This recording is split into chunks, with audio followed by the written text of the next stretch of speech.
Sabi niyo po kanina na walang batas ang Pilipinas with regard to the regulation or pagbawalan ng mga platform exchange. So pwede po bang questionin ng Philippine SEC regarding dyan, or may power ba talaga ang SEC to stop the unregistered exchanges?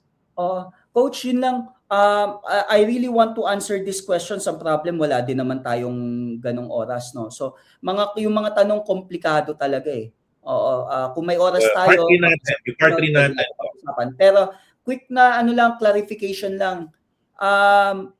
Hindi ko sinasabing walang batas.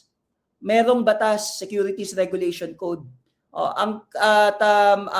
Meron lang sa certain transactions, kaya nga komplikado talaga eh. Meron lang, depende sa nature ng transaction nila, baka securities related, and therefore they might need to apply for some license, no, with the securities regulator. Ang sinasabi ko lang, pero yung Securities Regulation Code kasi, ang nire-regulate niya ay yung mga securities intermediary. Hindi kanya nire-regulate directly as a user, no? So kaya yun ang context nung sinasabi ko na kahit pa hindi license naman yung platform na ginagamit mo, hindi ibig sabihin na you as a user is engaged in illegal activity. Kaya at doon din kaya natin kino-compare na magkaiba to pagdating sa gambling. Kung hindi license yung platform na ginagamit mo, illegal din ang pagsusugal mo.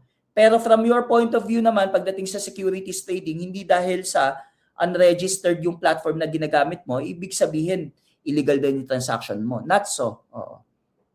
Alright, i-hold ko yun for part 3.